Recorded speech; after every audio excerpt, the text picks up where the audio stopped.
100 television channels எடுத்தீங்கன்னா உங்களுக்கு ப்ராஃபிட்டபிளா run பண்ற சேனல்னு பாத்தீங்கன்னா ஒரு 20 சேனல் கூட இருக்காது. கமர்ஷியல் பிரஷர்ஸா இருக்கலாம், பொலிட்டிக்கல் பிரஷர்ஸா இருக்கலாம். யாராவது ரெண்டு பேர் அழ வைக்கணும், அவங்க அழுதாதான் வந்து ஒரு டிஆர்பி ஏறும் அப்படிங்கிற மாதிரி நம்ம மைண்ட்ல நம்ம வச்சுக்கிட்டோம். கேளுங்க, அது பண்ணிட்டு அது செம்ம கதை அது. ஸோ அவங்க கூப்பிட்டு ரொம்ப கன்றாவியா இருக்குங்க, கொஞ்சம் எக்ஸ்கியூஸ் பண்ணிக்கிறீங்களா, இன்னைக்கு ஒரு கட்சிக்கு ஆதரவா நீங்க பேசலாம், ஏன்னா அந்த இஷ்யூ அந்த மாதிரி. நாளைக்கு அதே கட்சி எதிர்த்து இன்னொரு இஷ்யூ பேசலாம். உடனே பார்த்த உடனே இவங்க ஆளு, அவங்க ஆளு, இந்த கட்சியோடைய ஆளு, அந்த கட்சி ஆளு, இந்த ஜால்ரா, அந்த சோம்பு. எவ்வளோ கிரிக்கெட்டை பொறுத்த வரைக்கும் எக்கச்சக்கமான பணம் இருக்கு, கூரையை பிச்சுட்டு கொட்டுது. ஊழல் இருக்கலாம், அதுல வந்து ஒரே ஆட்கள் இருந்திருக்கலாம், அதுல தவறு செஞ்ச நிறைய தவறுகள் நடந்திருக்கலாம். வணக்கம். ஃபர்ஸ்ட் எடுத்தோன்னே எதை பற்றி பேச போகிறோம் உங்களுக்கு தெரியும். Obviously sports quiz. அந்த மாதிரி ஒரு ஐடியா, அந்த மாதிரி ஒரு கான்செப்ட் அந்த டைமில் சினிமா சம்மந்தமான ஷோனா ஓகே, அரசியல்னால் சரி, news okay. But sports quiz program அது வந்து அந்த மாதிரி ஒரு நியூ ஐடியாவை பிச்சின் பண்ணுறதுக்கு ஈஸியாக இருந்ததா? ஆக்சுவலாக டு பி ஆனஸ்ட் வந்து இந்த ஐடியா அப்படின்னு பார்த்தீங்கன்னா அந்த டைமில் தூர்தர்ஷனில் இருந்து அந்த ப்ரோக்ராம் ப்ரொடியூசர் அவர் PS பரமேஸ்வரன் அவர் பேர். அவர் வந்து ஒரு நாள் கூப்பிட்டுட்டு இந்த மாதிரி 4 வீக்ஸுக்கு அந்த வேர்ல்ட் கப் வந்தது, அதாவது football world cup 2002 football world cup வந்தபோது ஃபுட்பாலை பற்றி அவேர்னஸ் கொஞ்சம் க்ரியேட் பண்ணலாம், அதுக்காக ஒரு குவிஸ் வச்சுக்கலாம் ஃபுட்பாலை பற்றி அப்படின்னு அவர் சொன்னார். ஸோ ஆக்சுவலாக நாங்கள் 4 வாரத்துக்காக ஒரு quiz program plan was only for 4 weeks. அப்புறம் என்னாச்சு, அந்த ஸ்லாட் வந்து it was available. So we said சரி இன்னும் கொஞ்சம் ஒரு 3 to 4 வீக்ஸ் வந்து கிரிக்கெட் மற்ற ஸ்போர்ட்டெல்லாம் இன்க்ளூட் பண்ணி நம்ம பண்ணலாமா அப்படின்னு ஹி வாஸ் டிஸ்கஸிங். ஸோ அப்போ என்ன ஆச்சு, நம்ம we started continuing for another few weeks. அப்புறம் என்னாச்சு, இந்த கிரிக்கெட் வந்து உள்ளே இன்ட்ரடியூஸ் பண்ண உடனே program really took off. So நிறைய பேர் அதை பற்றி பத்திரிகையில் எழுத ஆரம்பித்தாங்க. People started, there was a buzz around the program. So இது வந்து ஒரு பிளான்டாக வந்து நம்ம இவ்வளோ வருஷம் பண்ண போகிறோம்லாம் nobody ever starts a program like that. அது it's God's grace and the support that we have received from the people. மக்களுடைய அந்த ஆதரவு அதுதான் மெயின். இது ஸ்பான்சர்ஸ்னுடைய சப்போர்ட்டு, பொதிகை டீம்னுடைய சப்போர்ட். ஏன்னா இப்போ எல்லாரும் என்ன பார்க்குறாங்க, because I am in front of the camera, but there's a big team behind. ஏன்னா அந்த 4-5 கம்ப்யூட்டர் அவுட்புட்டை கோஆர்டினேட் பண்ணணும், ஸ்கைப்பை கோஆர்டினேட் பண்ணணும், ஆடியோ கால்ஸை கோஆர்டினேட் பண்ணணும். ஸோ இது எல்லாமே வந்து it's a complex show though and it's live. So நீங்கள் பார்த்தீங்கன்னா ஈவன் ப்ரைவேட் சேனல்ஸில் கூட உங்களுக்கு இந்த அளவாக காம்ப்ளெக்சிட்டியோட ஒரு லைவ் ஷோ நிறைய பேர் பண்ண மாட்டாங்க, because of the complexities involve. So team at Podhigai also deserves a lot of the credit. TV is an idiot box அப்படின்ற ஒரு ஜென்ரலான கருத்து. இப்போ வரைக்கும் அதை நீங்கள் ஒத்துப்பீங்களா இப்போது இருக்கிற சூழ்நிலைகளில்? இல்லை, டெலிவிஷனுங்கிறது வந்து it's a very very powerful medium. ஏன்னா உங்களுக்கு வந்து ஒரு மனுஷனுடைய திங்கிங் ப்ராசஸே வந்து ஷேப்ட் பை மீடியா. ஸோ அந்த மீடியா வந்து உடைய அடிப்படையில் தான் ஒரு நபர் எப்படி யோசிக்கிறாரு, அது என்ன அவருடைய is view of the world, அவருடைய பார்வையை ஷேப் பண்ணுறதே மீடியா தான். நிறைய நியூஸ் சேனல்ஸ் இருக்குது, 1-2 நிறைய இருக்குது. டிவி சேனல்ஸ் வந்து தப்பாக யூட்டிலைஸ் பண்ணிக்கிறாங்கன்னு நினைக்கிறீங்களா? இப்போ நீங்கள் சொல்கிறீங்க இல்லையா, இம்பாக்ட் நிறையா இருக்குது, அவங்க கையில் ஹோல்டு நிறைய இருக்குது, வெறும் டிஆர்பிக்காக அப்படின்னு ஒரு மாதிரி சைடு எடுத்துட்டோமா? இல்லை, அதாவது என்ன ப்ரெஷர்ஸ் என்னென்னா, உங்களுக்கு pressure of running a TV channel is very high. அது என்னன்னு பார்த்தீங்கன்னா, பல சேனல்ஸ் வந்து இப்போ ஒரு 100 டெலிவிஷன் சேனல்ஸ் எடுத்திங்கன்னா உங்களுக்கு ப்ராஃபிட்டபிளாக ரன் பண்ணுற சேனல்னு பார்த்தீங்கன்னா ஒரு 20 சேனல் கூட இருக்காது. ஒரு 60-70 சேனல் வந்து ஐதர் கம்ப்ளீட் லாஸில் இருக்கும், இல்லாட்டி பிரேக் ஈவன் ஸ்டேஜில் இருக்கும். ஸோ அந்த மாதிரி உங்களுக்கு அந்த சூழலில் நீங்கள் ஆப்ரேட் பண்ணும்போது நிச்சயமாக வந்து உங்களுக்கு ப்ரெஷர்ஸ் நிறையா இருக்கும். ஸோ அது வந்து கமர்ஷியல் ப்ரெஷர்ஸாக இருக்கலாம், பொலிட்டிக்கல் ப்ரெஷர்ஸாக இருக்கலாம், எந்த விதமான ஒரு அழுத்தம் இருக்கும்போது அதை எப்படி நீங்கள் டீல் பண்ணுறீங்க அப்படிங்கிறது தான் வந்து த ஹோல் இஷ்யூ. ஸோ இப்போ நீங்கள் நியூஸ் சேனல்ஸ் எடுத்துட்டிங்கன்னா இந்திய அளவில், நாட் ஜஸ்ட் தமிழ்நாடு மட்டும் சொல்லலை, இந்திய அளவில் பெரும்பாலான செய்தி சேனல்கள் நஷ்டத்தில் இயங்கிட்டு இருக்காங்க. என்னன்னா அவங்களுக்கு ஐதர் ஒரு அரசியல் கட்சியோ இல்லை ஒரு பெரிய இண்டஸ்ட்ரி தொழிலதிபர் உடைய ஆதரவோ இல்லை ஒரு நிறுவனத்துடைய ஆதரவோடு இருக்கும். ஸோ அங்கிருந்து அவங்க பம்பின் பண்ணுற பணத்தோட இந்த சேனல்ஸ் நடக்கும். ஸோ அந்த மாதிரி நடத்தும் போது உங்களுக்கு பொலிட்டிக்கல் ப்ரெஷர்ஸ், பிஸ்னஸ் ப்ரெஷர்ஸ் இருக்கும். இது தமிழ்நாட்டில் மட்டும் இல்லை, இந்திய அளவில் எல்லா இடத்துலையும், உலக அளவுலையும் பல இடங்கள்ல இருக்கும். அது சரின்னு நினைக்கிறீங்களா? பல நேரங்களில் தவறாக டிவேட் பண்ணிடாதா மக்களை? எப்படி அதுக்கு ஒரே வழி, அதனால தான் சோஷியல் மீடியாவுக்கு ஒரு மிகப்பெரிய ஒரு ஆப்பர்ச்சுனிட்டி இருக்குது. ஏன்னா இப்போ நான் ஒரு டிவி சேனல் நடத்தணும்னா ஒரு ஆண்டுக்கு குறைந்தபட்சம் ஒரு 15 கோடி 20 கோடி இருந்தால் தான் நடத்த முடியும். அந்த மாதிரி ஒரு இருக்கும்போது உங்களுக்கு சோஷியல் மீடியா ஏன் வாய்ப்பு கொடுக்குதுன்னா, உங்களுக்கு ஒரு சோஷியல் மீடியா மூலமாக மக்களை உங்கள் செய்தியை சென்று சேர்ப்பதற்கு உங்களுக்கு செலவு அதிகம் அவ்வளோ கிடையாது. ஸோ ஒரு சில ஆயிரம் இல்லை சில லட்சம் இருந்தால் கூட உங்களால் அந்த செய்தியை கொண்டு போய் மக்களுக்கு சேர்க்க முடியும். ஸோ இந்த மாதிரி வரும்போது உங்களுக்கு புல்ஸ் அண்ட் ப்ரெஷர்ஸ் நிறைய இண்டிவிஜுவல்ஸே அவங்க கையில் இருக்கிற காசை வச்சோ இல்லை அவங்க ஃப்ரெண்ட்ஸ் கிட்டேருந்து காசு கலெக்ட் பண்ணியோ ஒரு சோஷியல் மீடியா சேனலில் தொடக்கிறதுக்கான வாய்ப்பு இருக்குது. அஃப்கோர்ஸ் சோஷியல் மீடியாவில் நிறைய மைனஸ் பாயிண்ட்ஸும் இருக்குது. ஏன்னா வெரிஃபையே இல்லாமல் இஷ்டத்துக்கு செய்தி யார் வேணால் போடலாம், அதெல்லாம் இருக்குது. ஆனால் இந்த மெயின் ஸ்ட்ரீம் மீடியா வந்து சில ஸ்டோரிஸை நாங்கள் கேரியே பண்ண மாட்டோம் அப்படின்னு சொல்கிறது சோஷியல் மீடியா கேரி பண்ணுறதுக்கு தயாராக இருக்காங்க. வேகமாக பேசுறது அப்படின்றது இப்போ உங்களுக்கு ஒரு சிக்னேச்சராக இருக்குது. இப்போ வந்து எல்லாருமே சொல்கிறாங்க, என்ன அவர் மாதிரி வேகமாக பேசுகிறேன், அதுதான் ட்ரை பண்ணுறேன் அவர் மாதிரி இமிடேட் பண்ணுறது அப்படின்னு சொல்கிறாங்க. பட் இனிஷியல் ஸ்டேஜில் நிறைய நெகட்டிவ் ஃபீட்பேக் வந்துச்சா? இல்லை, ஆக்சுவலாக நான் வேகமாக பேசணுங்கிறது என் மைண்டில் வந்து வேகமாக பேசணும்னு ஒரு இதனால வந்து இது பாப்புலர் ஆகுங்கிறதெல்லாம் கிடையவே கிடையாது. Good evening, welcome to BSN sports quiz. உங்களுடைய ஃபேவரட் விளையாட்டு மீண்டும் சந்திப்பேன். அது வந்து ஒரு தீமாக வந்துச்சு. அது அப்படியே வந்து பீப்புள் இப்போ ஆக்சுவலாக வந்து நான் வேற ஒரு லைனோட ஸ்டார்ட் பண்ணால் அது மக்கள் எப்படி எடுத்துப்பாங்கன்னு கூட எனக்கு தெரியாது. ஸோ அந்த சீக்வன்ஸில் அப்படியே இருக்கணும், அப்படியே ஃபிக்ஸ் ஆகிடுச்சு. பட் இட்ஸ் ஃபிக்ஸ் ஆகிடுச்சு. But I am deeply thankful. I'm really thankful. Viewers வந்து இவ்வளோ ஆண்டு, அதுவும் ஒரு offbeat, it's not a cinema show, அந்த மாதிரி இல்லாத ஒரு ஷோவை இவ்வளோ வருஷம் அவங்க சப்போர்ட் பண்ணியிருக்கிறாங்க. 32 கேள்வியை கிட்டத்தட்ட எங்களுக்கு 50-55 நிமிஷம் தான் கிடைக்கும். ஏன்னா கமர்ஷியல்ஸ் எல்லாம் போயிடுச்சுன்னா உங்களுக்கு 55 மினிட்ஸ் வரும். அந்த 55 மினிட்ஸில் 32 கொஸ்டின்ஸ் கொடுக்கணும். ஸோ அந்த கொஸ்டின்ஸ், ஏன்னா நம்ம நேயர்களை பொறுத்த வரைக்கும் அவங்களுக்கு நிறைய பேர் அவங்க they want a sense of participation. அப்போ நிறைய கேள்வி இருக்கணும். நிறைய கேள்வி இருந்தால் தான் ஒரு 2 கேள்வி எனக்கு தெரியலனா கூட எனக்கு 2 கேள்வி தெரியுங்கிற அந்த சந்தோஷம் இருக்கும். ஸோ அதனால் அந்த 32 கொஸ்டின்ஸ் கொடுக்கணும். ஸோ அதை 32 எப்படி கொண்டு போய் அந்த 55 மினிட்ஸில் கொடுக்க முடியுங்கிறத ஆரம்பித்தது தான் இந்த வேகமாக பேசுறது.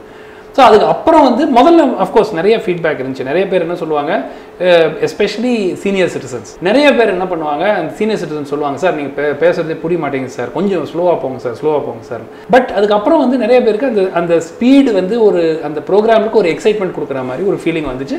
That became very popular. So அதனால அந்த ஸ்பீட் இஸ் தேர். பட் உண்மையாகவே நம்ம வேகமாக பேசினா அது பாப்புலர் ஆகுங்கிற அந்த எண்ணத்தோடையே இது பண்ணல. அது பாட்டுக்கு இட் ஜஸ்ட் ஹேப்பன். மக்களுக்கு அது பிடிச்சி போச்சு. ஸோ அது அப்படியே தொடருது. அங்கே ஆரம்பிச்சு இப்போ பல வேறு நேஷனல் மீடியாவாக இருக்கட்டும், இல்லை சதர்ன் மீடியாஸாக இருக்கட்டும், எங்கே வேணாலும் ஒரு நியூஸ் பேனல் டிஸ்கஷன் அப்படின்னா அவங்களை கூப்பிட்டு போகிறாங்க. அந்த மாதிரி நிறைய ஷோஸ் வந்துருச்சு. இப்போ என்ன ஒரு சோஷியல் இஷ்யூ வந்தாலும், என்ன ஒரு பிரச்சனை அப்படின்னாலும் எக்ஸ்பர்ட்ஸை கூப்பிட்டு வச்சு டிஸ்கஸ் பண்ணுறது அப்படின்றது அங்கே நிறைய நேரத்துக்கு பேசுறதுக்கு வாய்ப்பு கிடைக்குதா? பார்க்கும்போது எப்படி இருக்குன்னா, பல நேரங்கள் அது கிளம்ஸியாக ஆகிடுதோ அப்படின்னு தோணுது. இல்லை, அதாவது இந்த எல்லா ஷோலையும் உங்களுக்கு ஈவனாக உங்களுக்கு நேரம் ஒதுக்கப்படும் அப்படிங்கிறது எந்த விதமான உத்தரவாதம் இல்லை. ஏன்னா சம்டைம்ஸ் ஒரு ஷோவுக்கு போகிறோம், நம்மளோட பாயிண்ட் ஆஃப் வியூவை சொல்லணும்னு போகிறோம். அப்போ என்ன ஆகும், 2 கட்சியை சேர்ந்த நபர்கள் அவங்களுக்குள்ள ஒரு பெரிய ஒரு ஆர்குமெண்ட் வந்துடும், விவாதம் வந்துடும். அந்த மாதிரி வரும்போது நமக்கு பேசுகிறதுக்கே சில நேரத்தில் டைம் கிடைக்காது, நம்ம வியூஸும் சொல்ல முடியாது. ஆனாலும் நீங்கள் அது ஆவரேஜ் அவுட் ஆயிரும். சில ஷோஸ் நல்லா போகும், சில ஷோஸ் அங்கே நடக்கிற தகராறுனாலேயோ, அங்கே நடக்கிற வேறு ஏதாவது சில பிரச்சனைகள்னாலேயோ உங்களுக்கு மக்களுக்கு போய் சேர வேண்டிய அந்த மெசேஜ் முழுமையாக சேராமல் போகும். பட் இந்த ஏரியாவில் நான் ஆக்சுவலாக I been doing election coverages for very long time. ஆக்சுவலாக 1998 ஃபஸ்ட்டு எலெக்ஷன் பண்ணேன், ஏஷியாநெட்டுன்னு மலையாளம் சேனலுக்காக. பிறகு 99 அடுத்த எலெக்ஷன் பண்ணேன். அதுக்கப்புறம் நடக்கிற எல்லா ஸ்டேட் அசம்பிளி எலெக்ஷன் இருக்கட்டும், நேஷனல் எலெக்ஷனாக இருக்கட்டும், ஏதேனும் ஒரு சேனலுக்கு தொடர்ந்து பண்ணிகிட்டு இருந்தோம். அப்புறம் சரி, இந்த மாதிரி பொலிட்டிக்கல் டிபேட்டுங்கிறத முன்னாடி தமிழ்நாட்டில் தொலைக்காட்சி சேனலில் அவ்வளோ பிரபலமாக இல்லை. கடந்த ஒரு 6-7 ஆண்டுகளாக தான் அது ஒரு எஸ்டாப்ளிஷ்டு ட்ரெண்டாக வந்திருக்கு. ஸோ அதில் அப்படியே மூவ் பண்ணி இப்போது I do debates both for English channels and Tamil regional channels. Average out ஆகிடுதுன்னு சொல்கிறீங்க. இருந்தாலும் டு யூ சீரியஸ்லி திங்க் அந்த மாதிரி ஒரு டிஸ்கஷன்ஸ் நிறைய சேனல்ஸில் பண்ணுறதுனால மக்களுக்கு போக வேண்டியது போகாதனால அந்த பர்பஸ் டெலிவர் ஆகுதுன்னு நினைக்கிறீங்களா? இல்லை, பர்பஸ் நிச்சயமாக டெலிவர் ஆகுது. ஏன்னா ஒரு அவேர்னஸ், ஒரு விஷயத்தை பற்றி ஒரு விழிப்புணர்வு மக்களிடையே கொண்டு போய் சேர்க்கறதுன்னா நிச்சயமாக இப்போது ஒரு ஜல்லிக்கட்டு ப்ரொட்டஸ்ட்டே நம்ம எடுத்துக்கிட்டால் கூட பல சேனல்ஸில் நம்ம போய் இங்கிலீஷ் சேனல்ஸில் பர்டிகுலராக நான் தொடர்ந்து ஏன் இது தமிழ்நாட்டுக்கு முக்கியம், தமிழ் மக்கள் ஏன் இதற்காக போராடுறாங்கங்கிறது எடுத்து விளக்க முடிஞ்சது. ஸோ அந்த மெசேஜ் வந்து நீங்கள் பஞ்சாபில் இருந்தாலோ இல்லை நார்த் ஈஸ்டில் இருந்தாலோ உங்களுக்கு இந்த ஜல்லிக்கட்டு பற்றி ஒன்றும் தெரியாமல் கூட இருந்திருக்கலாம். ஸோ அந்த நேஷ்னல் மீடியாவில் போகும்போது அங்கே பார்க்குற ஒரு டைம்ஸ் நவுவில் பார்க்குற நேரோ, ஒரு CNN நியூஸ் 18ல் பார்க்குற நேரோ, இந்தியா டுடேல பார்க்குற நேரோ அவங்களுக்கு தெரியுது, ஆஹா இந்த காரணத்துக்காக தான் இவங்க இதுக்காக போராட்டம் நடத்திட்டு இருக்காங்க அப்படிங்கிறது. ஸோ மெசேஜை கொண்டு போய் சேர்க்கறதுக்கு டெஃபினட்டாக இட் இஸ் ஹெல்ப்ஃபுல். எஸ், சில நேரங்களில் ஒரு ஒரு ஒரு ஷவுட்டிங் மேட்ச் மாதிரி ஆகிடுது, ஒரு 6 பேர் ஒரே நேரத்தில் கத்திக்கிட்டு இருக்காங்க, அதனால் என்னங்க அது இந்த மாதிரி இருக்குதுன்னு நமக்கு ஒரு ஃபீலிங் வரலாம். பட் ஓவராலாக பார்த்தீங்கன்னா நிச்சயமாக வந்து ஒரு மெசேஜ் கொண்டு போய் சேர்கிறதுக்கோ அவேர்னஸ் கிரியேட் பண்ண போகிறதுக்கு டெஃபினட்டாக இட் ஹெல்ப்ஃபுல். இப்போது கரண்ட் சினாரியோவில் சுமந்த் சி ராமன் அவர்களை வந்து டிவி ஷோ ஹோஸ்ட்டாக விட்டுருவோம், நிறைய காலம்ஸ் ஆர்டிகல்ஸ் எழுதுறவங்க எல்லாத்தையும் விட்டுருவோம். டிவி முன்னாடி உட்காந்து பார்க்குற ஒரு வெகுஜன மக்களில் ஒருத்தராக பார்த்தா ரியாலிட்டி ஷோஸ் மேலே உங்களோட டேக்குங்க, இப்போ இருக்கிற ரியாலிட்டி ஷோஸ் மேலே? ரியாலிட்டி ஷோஸ்னு பார்த்தீங்கன்னா நான் அவ்வளோ அந்த அதிக அளவாக நான் ஃபாலோ பண்ணுறதில்லை, டு பி வெரி ஆனஸ்ட். என்னென்னா நமக்கு நம்மளுடைய சுச்சுவேஷனில் நம்ம ஹியூமன் இன்ட்ரெஸ்ட் அதிகமாக கொண்டு வர வேண்டியது, யாராவது 2 பேர் அழ வைக்கணும், அவங்க அழுதாதான் வந்து ஒரு டிஆர்பி ஏறும் அப்படிங்கிற மாதிரி நம்ம மைண்டில் நம்ம வச்சுக்கிட்டோம். ஷோ வந்து ஸ்லிக்காக ப்ரெசென்ட் ஆகி நல்ல ஒரு தீம் இருந்துச்சுன்னா டெஃபினட்டாக ஓடும். இன்ஃபேக்ட் என்னுடைய பெரிய வருத்தமே வந்து நியூஸ் சேனல்ஸை பொறுத்த வரைக்கும் அவங்க பெரிய அளவில் கோர் நியூஸ் ஸ்டோரிஸை எடுக்கிறதில்ல. நீங்கள் பார்த்தீங்கன்னா ஒரு நியூஸ் வந்து வரும், வெளியே வரும், அதை பற்றி விவாதம் நடக்கும். ஆனால் நேஷ்னல் மீடியா பார்த்தீங்கன்னா அவங்களே நியூஸ் ஸ்டோரிஸ் பிரேக் பண்ணுவாங்க. இந்த ஸ்டோரி வந்து நீங்கள் வேற எங்கேயும் வந்திருக்காது, ஃபஸ்ட்டு நியூஸ் சேனலில் தான் வரும், அதை வந்து மற்றவங்க பிக்கப் பண்ணுவாங்க. அந்த மாதிரி தமிழ்நாட்டில் நம்ம பண்ணுறது இல்லைங்கிறது எனக்கு மிகப்பெரிய வருத்தம். பண்ணாலும் நிச்சயமாக மக்கள் வரவேற்பாங்க. ஐதர் இன்வெஸ்டிகேட்டிவ் ஜேர்னலிசம் நம்ம தமிழ்நாட்டில் கிட்டத்தட்ட இல்லை. இதில் ஐம் டாக்கிங் அபவுட் டெலிவிஷனில், பிரிண்ட் மீடியாவில் இருக்குது, பட் டெலிவிஷனில் கிட்டத்தட்ட இல்லை. அதெல்லாம் வந்து வந்தாக்க நிச்சயமாக மக்கள் வரவேற்பாங்க. டாக்டர் சுமந்த் சி ராமன்னே எனக்கு சில வருடங்கள் முன்னாடி தான் தெரியும், படித்து பார்த்தப்போ தான் தெரியும். அது மட்டும் இல்லாமல் கம்ப்யூட்டர் அப்ளிகேஷன்ஸில் வேறு படிச்சிருக்கீங்க. இதெல்லாம் வந்து ஒரு கம்ஃபர்ட் லெவலுக்கா? இப்போ இது இல்லைனா கூட அது ஒரு கான்ட்ராஸ்ட் கிரியேட் பண்றது அப்படி இல்லை. ஆக்சுவலாக இது வந்து என்னுடைய தொலைக்காட்சி பயணங்கிறது நான் கல்லூரியை சேரும்போது ஆரம்பிச்சது. ஸோ நான் வந்து ப்ரைமரியாக அப்போ வந்துலாம் in fact my first TV appearance was actually because somebody didn't go. யாரோ ஒருத்தங்க அந்த ஈவெண்ட் கவரேஜுக்கு போகணும், அவங்க போகலை. கடைசி நிமிஷம் எனக்கு வந்து 11 மணிக்கு ஃபோன் பண்ணி 3 மணிக்கு ட்ரெயின் பிடிச்சி நீங்கள் அம்பாசமுத்திரம் போகிறீங்களான்னு கேட்டாங்க. நான் சரி ஓகே, பிகாஸ் நான் அவ்வளோ I was so keen that I was waiting for chance. So எனக்கு சான்ஸ் வந்த உடனே நான் போனேன். ஸோ அந்த டைம்லலாம் வந்து இது எங்கே போகும், இப்போ கூட நான் அடுத்த I don't think beyond the next show. இந்த அடுத்த ஷோவுக்கு தாண்டி நான் யோசிக்கிறது, இந்த ஷோ உட்காரோம், நம்ம நல்ல பெஸ்ட் ஆஃப் அவர் எபிலிட்டி நம்ம பண்ணணும், அவ்வளோதான். இது எங்கே லீட் ஆகும், அது எங்கே லீட் ஆகும், இந்த பொலிட்டிக்கல் டிபேட்டில் போனால் அங்கே போகலாமா, ஒன்றும் அதை பற்றி யோசிக்கிறதே கிடையாது. இன்றைக்கி நம்ம இந்த டாப்பிக்கு நம்ம ப்ரிப்பேர் பண்ணோமா, அந்த ப்ரிப்பேர் பண்ண டாப்பிக்கை நம்ம பெஸ்ட் ஆஃப் அவர் எபிலிட்டி நம்ம ஆடியன்ஸுக்கு ப்ரெசென்ட் பண்ணோமா, அவ்வளோதான். இது வந்து பல பேருக்கு நடந்த ஒரு விஷயம் தான், நம்ம கண் கூட பார்த்துருப்போம். அதனால கேட்குறேன், சுமந்த் சி ராமன் அவர்களையும் வந்து சினிமா பக்கம் வைக்க ட்ரை பண்ணாங்களா? சினிமா அதாவது நான் இது வந்து நான் சொல்லிடுறேன் வந்து I have had people ask me ஏன்னா வுட் யூ பி இன்ட்ரெஸ்டட்னு. பட் நான் வந்து ஃபர்ஸ்ட் ஆஃப் ஆல் எனக்கு ஆக்டிங் சுத்தமாக ஜீரோன்னு நான் சொல்ல மாட்டேன், மைனஸ். ஒரே ஒரு வாட்டி ஒரு தேட்டர் குரூப்பு வந்து என்னை நீங்கள் எப்படியாவது வாங்க, ஜஸ்ட் ஒரு ஒரு ஒரு கெஸ்ட் ரோல் மாதிரி வந்து பண்ணிட்டு போங்க, உங்களுக்கு கேளுங்க, அது பண்ணிட்டு அது செம்ம கதை அது. ஸோ ஒரு 2-3 நாள் ரிஹர்சல் போனேன். 2-3 நாள் ரிஹர்சல் போயிட்டு நான் நினச்சிட்டு இருந்தேன் சரி இது தேறிடும் போல இருக்கு அப்படின்னு. அப்புறம் ஒரு நாள் வந்து லேடி டைரக்டர், அவங்க is a very well known stage personality and director. So அவங்க கூப்பிட்டு ரொம்ப கன்றாவியாக இருக்குங்க, கொஞ்சம் எக்ஸ்கியூஸ் பண்ணிக்கிறீங்களா அப்படின்னாங்க. ஸோ எனக்கு வந்து எனக்கு அவ்வளோ தெரியாது, நான் அவ்வளோ பேடாக ஆக்ட் பண்ணுறேங்கிறது எனக்கு அப்போ தான் தெரியும். ஸோ அது மொத்தமாக ஒரு 4 லைனோ 5 லைன் சொல்கிற ரோல் அது, அதுக்கு கூட என்னால் நடிக்க முடியலங்கிறது. But I mean that's part of the I mean I was never serious about anything in that area. So நமக்கு வந்து ஒரு டெலிவிஷன் ஆங்கர், ஒரு பொலிட்டிக்கல் அனலிஸ்ட்டு, இந்த ரோல்ஸை நம்ம பெஸ்ட் ஆஃப் ஆர் எபிலிட்டி எப்படி பண்ணோங்கிறத பார்க்குறேனே தவிர சுத்தமாக எனக்கு ஆக்டிங்கே வராது. லைவ் ஷோ பண்ணுறது ஓகே, ஒரு கிரிக்கெட் மேட்ச் முடிஞ்சு, ஒரு ஃபுட்பால் மேட்ச் முடிஞ்சு, அதுக்கப்புறம் அதை டிஸ்கஸ் பண்ணுறது ஓகே. அங்கே ஸ்டேடியமில் இருந்துட்டு லைவ் கமெண்ட்ரி பண்ணுறது அப்படின்றது செம்ம எக்ஸ்பீரியன்ஸாக இருந்தது. It's a great experience. ஆக்சுவலாக இப்போல்லாம் வந்து அந்த எக்ஸ்பீரியன்ஸ் ரொம்ப ரேர் ஆகிடுச்சு. ஏன்னா உங்களுக்கு ஒரு ஃபுல் ஸ்டேடியத்தில் ஒரு 40,000-50,000 பேர் இருக்கும்போது அங்கிருந்து வந்து நீங்கள் ஒரு ரிப்போர்ட் கொடுக்குறதோ ஒரு கவரேஜ் பண்ணுறதுங்கிறது இட்ஸ் அ ஃபென்டாஸ்டிக் எக்ஸ்பீரியன்ஸ். இப்போ ஸ்டேடியத்தில் 40,000-50,000 பேர் ஏதாவது T20 மேட்ச் நடத்தினா தான் பார்க்க முடியும், இல்லாட்டி ஒரு வேர்ல்டு கப் மாதிரி ஒரு பெரிய ஈவெண்ட் வந்தால் தான். இப்போ டெஸ்ட் மேட்சுக்கெல்லாம் போனீங்கன்னா ஒரு 2000 பேர் 3000 பேர் தான் இருக்கிறாங்க. But it's a great experience. And live in fact நான் வந்து ஸ்பெஷலைஸ் பண்ணதே live television. In fact one of my best loved areas is live television. ஏன்னா லைவ் டெலிவிஷனில் உங்களுக்கு ஒன்று you need to be more alert. ஏன்னா and you have to be better prepared. நீங்கள் preparation பண்ணாமல் சும்மா போய் உட்காந்துட்டு ஏதோ ஒன்று அடிச்சு விடலான்னா டெஃபினட்டாக வந்து ஆடியன்ஸுக்கு தெரிஞ்சிடும், ஆஹா இவர் சும்மா கதை அடிக்கிறாரு. நம்ம வந்து whenever we do a show, audience is the wisest and cleverest people. நம்ம வந்து டக்குன்னு ஏமாத்திடலாம்னு நினைச்சோன்னு வச்சுக்கோங்க, ஆடியன்ஸ் வந்து உடனே கண்டுபிடிச்சிருவாங்க. So live television is fantastic. I prefer live television over anything else. லைவ்ல வந்து பல நேரங்களில் தவறுகள் நடக்க வாய்ப்பு இருக்கு. ஆமாம், அண்ட் கண்டிப்பாக நடந்திருக்கலாம், எனக்கு தெரியல. ஸோ மறக்க முடியாத தவறு இப்படி பண்ணிட்டோமே நம்ம அப்படின்றதாவது இருக்கா இப்போவும்? மறக்க முடியாத தவறுனா, அதாவது there have been occasions where இதை இப்படி டிஸ்கிரைப் பண்ணியிருக்கலாமே நிறைய வாட்டி ஃபீல் பண்ணியிருக்கேன். இது வந்து இந்த இந்த இந்த ஃபீச்சர்ஸ் எல்லாம் நம்ம சொல்லியிருந்தா இன்னும் நல்லா அதை அந்த கொண்டு வந்துருக்கலாமேன்னு.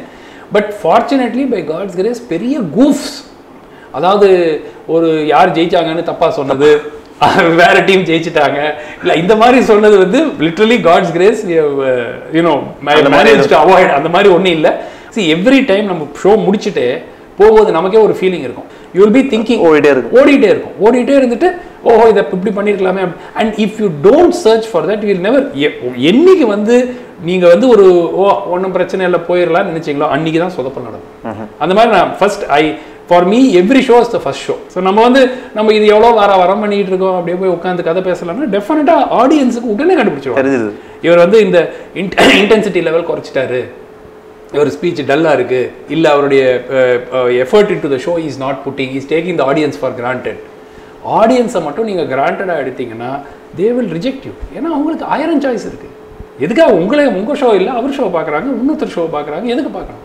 So that you have to focus. உங்களுக்கு இந்த பொலிட்டிக்கல் டிபேட்ஸ் பண்ணும்போது ஒரு பெரிய எனக்கு அது வருத்தம் என்னென்னா, மக்கள் வந்து நீங்கள் இன்றைக்கி ஒரு டாப்பிக்கை டிபேட் பண்ணுறீங்க, அதை பற்றி நீங்கள் உங்கள் பாயிண்ட் ஆஃப் வியூ சொல்கிறீங்க, உடனே வந்து உங்களை பிராண்ட் பண்ணிடுவாங்க. அந்த அன்னைக்கு நீங்கள் பேசுனது வந்து அடுத்த நாள் நேர் ஆப்போசிட் வியூ. இன்னைக்கு ஒரு கட்சிக்கு ஆதரவாக நீங்கள் பேசலாம், ஏன்னா அந்த இஷ்யூ அந்த மாதிரி. நாளைக்கு அதே கட்சி எதிர்த்து இன்னொரு இஷ்யூ பேசலாம். ஆனால் மக்கள் வந்து பிரித்து பார்க்க மாட்டாங்க. என்னென்னா இன்னைக்கு பார்ப்பாங்க, ஒரு 5 minutes ஆஃப் யுவர் கான்வர்சேஷன் பார்ப்பாங்க, உடனே வந்து they will make up their mind.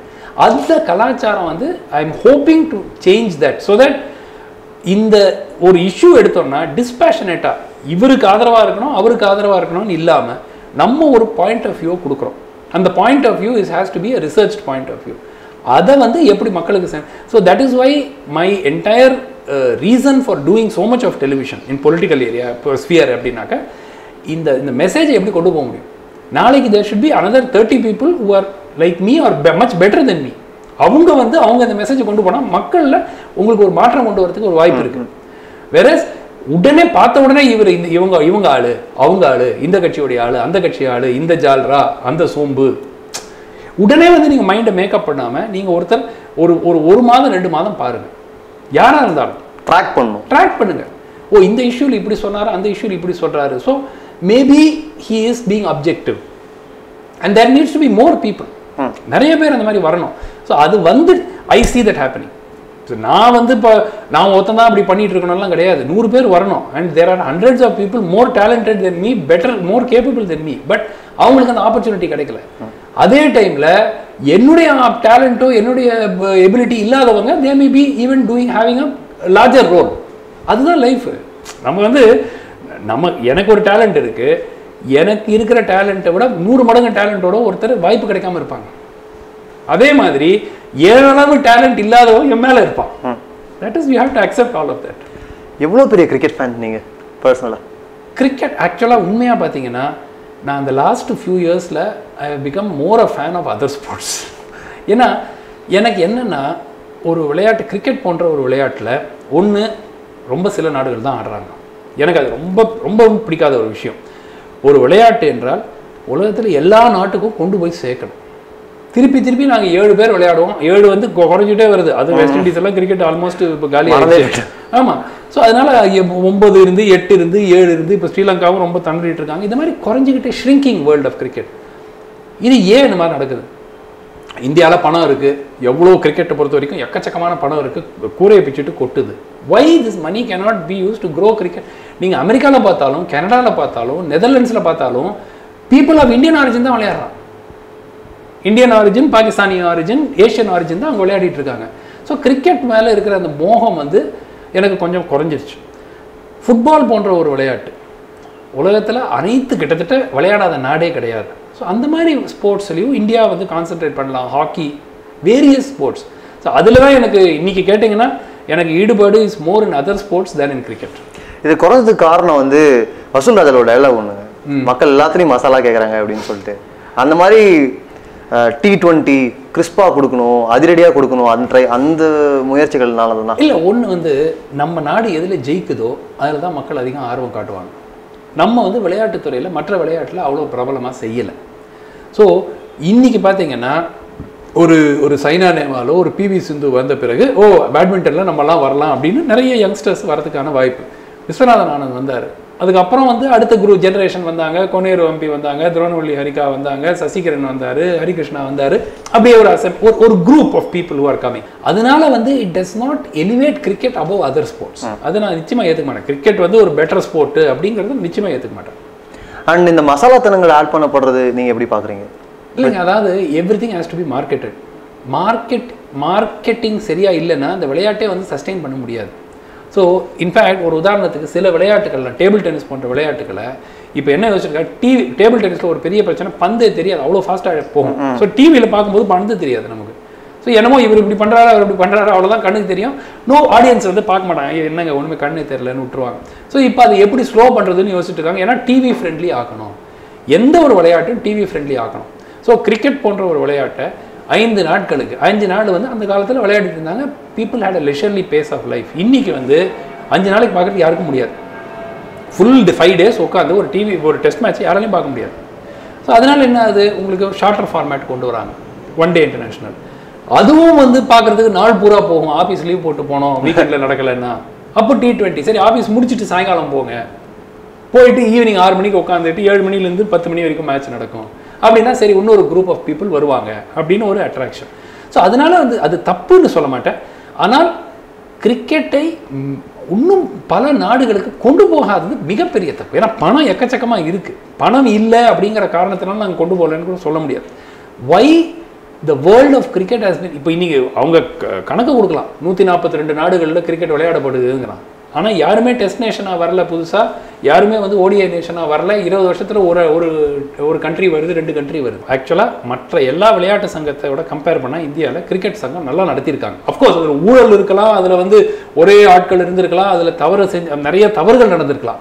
ஆனால் ஒரு கிரிக்கெட்டராக இருக்கிற ஒரு நபருக்கு அவர் ஸ்டேட்டுக்கு விளையாடினாலே ஓரளவுக்கு அவருடைய ஃப்யூச்சரை செக்யூர் பண்ணுற அளவுக்கு இன்றைக்கி அந்த பணம் போயிருக்கு. இன்ஃப்ராஸ்ட்ரக்சர், கிரவுண்டு டெவலப் பண்ணியிருக்காங்க, நேஷனல் கிரிக்கெட் அகாடமி டெவலப் பண்ணியிருக்காங்க. இதெல்லாம் வந்து ரொம்ப நல்லா பண்ணியிருக்காங்க. அஃப்கோர்ஸ் அதில் வந்து யாராவது காசு சம்பாதிச்சாங்களா, அதில் ஊழல் இருந்துச்சா, அதில் அக்கௌண்டபிலிட்டி இருந்துச்சா, அதெல்லாம் இல்லை. அது வந்து நிச்சயமாக வந்து அது வந்து ஏற்றுக்கொள்ளக்கூடியது. ஆனால் மற்ற அசோசியேஷன் இது கூட பண்ணல. They have not been able to develop. So cricket சங்கம் இந்தியாவுக்குள்ளே என்ன செஞ்சுருக்காங்க, அது ஓரளவுக்கு பண்ணியிருக்கிறாங்க. For cricketers, for cricket grounds, for developing infrastructure. ICC என்ன பண்ணியிருக்காங்கிறது மிகப்பெரிய கேள்விக்குறி. ஏன்னா அவங்க ஒரு புது நாடு கூட வந்து பெரிய அளவில் வந்திருக்காங்கன்னா ஆப்கானிஸ்தான், அதனால ICC பண்ணதுனால வந்திருக்காங்கன்னு கூட சொல்ல முடியாது. ஸ்போர்ட்ஸ் பேஸ் பண்ணி நிறைய படங்கள் வந்திருக்கு. அதை நீங்கள் ரொம்ப என்ஜாய் பண்ணி பார்த்த ஸ்போர்ட்ஸ் மூவினா? ஸ்போர்ட்ஸ் மூவிஸ்ன்னு பார்த்தீங்கன்னா இந்த Bhaag Milkha Bhaag was a good film. பட் அது வந்து சமீபத்தில் வந்த படம், சில ஆண்டுகளுக்கு முன்னாடி வந்த படம் அப்படிங்கிற மாதிரி பார்க்கலாம். பட் உங்களுக்கு ஸ்போர்ட்ஸ் ஃபிலிம்ஸ்னால் உங்களுக்கு வெரி ஆஃபன் இட் இஸ் அந்த சென்டிமெண்ட்டை கொண்டு வந்து போட்டுருவாங்க. ஏன்னா சென்டிமெண்ட் இருக்கோ இல்லையோ அதை கொண்டு வந்து போட்டால் தான் படம், அதை வச்சாதான் படம் ஓடுங்கிற பேசிஸில் பண்ணுவாங்க. அது I don't it takes away something from the sport it self. அது வெறும் பியூர் ஸ்போர்ட்டாக நம்ம பார்க்கும்போது இந்த படங்கள். பட் எனக்கு அவ்வளோவா சினிமாலேயே வந்து அவ்வளோ ஈடுபாடு கிடையாது. I don't watch too many movies. So இந்த இன்ட்ராக்ஷன் வந்து இதோட நம்ம வந்து முடிச்சுக்கிறோம். ரொம்ப நன்றி. Good. I hope the audience liked listening and wish you all the best with the series. Thank you. ரொம்ப நன்றி. So how was this episode of Behindwoods மாத்தி யோசி with மாதேவன்? உங்களோட கருத்துக்கள், எண்ணங்கள் அதெல்லாம் டக்குன்னு கமெண்ட்ல பதிவு பண்ணுங்க. இப்போ நான் சொல்கிறேன் இல்லையா பதிவு பண்ணுங்கள் அப்படின்னு சொல்லிட்டு ஒரு 2 பதிவை நான் படித்து காமிக்க ஆசைப்பட்றேன். இல்லை மனப்பாடமே பண்ணி வச்சுருக்கேன், சொல்கிறேன். என்னென்னா வயலினிஸ் மனோஜ்குமார் கூட ஒரு வண்டர்ஃபுல்லான மியூசிக்கல் கான்வர்சேஷன் நம்ம அப்லோட் பண்ணியிருந்தோம் இல்லையா, அதுக்கு கீழே கையை பிடிச்சி இழுத்தியா, இது வந்து ஒருத்தரோட யூசர் நேம் யூடியூப்பில் அவர் வந்து ஒரு கமெண்ட் பண்ணியிருந்தார். என்னென்னா இந்த வீடியோவை டிஸ்லைக் பண்ணவன் பிடிக்காதவன் விஜயை பிடிக்காதவன் தானே அப்படின்னு கேட்டு, அதெல்லாம் வேணாமே, அந்த வீடியோவில் இதை கமெண்ட்டை படிக்கும்போது எந்த வித சிங்க்குமே இல்லாத மாதிரி தெரிஞ்சுது. மேபி அவங்களுக்கு அந்த வீடியோ பிடிக்காமல் போயிருந்துருக்கலாம், அவ்வளோதானே. ஏன் விஜய் பிடிக்கல, அஜித் பிடிக்கல, வேண்டாமே, விட்டுருவோமே. இது சீரியஸான கமெண்ட்டு. இன்னொன்று வந்து ஒரு ஜாலியான கமெண்ட். மிஸ்டர் எக்ஸை கூப்பிட்டு வந்து பண்ணுங்களாம்ப்பா ஒரு மியூசிக்கல் கான்வர்சேஷன் அப்படின்னு சொல்லிட்டு ஜான் வெஸ்லி கேட்டிருக்காரு. மிஸ்டர் ஜான் வெஸ்லி, உங்கள் பேர் ஜான், துருவ நட்சத்திரம் ஜான், அதனால் ஜாலியாக கேட்டிங்க போட்டிருக்குது. கஷ்டங்க, உங்களுக்கே தெரியும், தெரியாது, யாருக்குமே தெரியாது, உலகத்துக்கே தெரியாது, எப்படி கூப்பிட்டு வருவேன், புரிஞ்சுக்கணும், புரிஞ்சுக்கிட்டு கமெண்ட் பண்ணிங்கன்னா வசதியாக இருக்கும். ஓகே, நன்றி. This video is sponsored by Bond Genius Notebooks.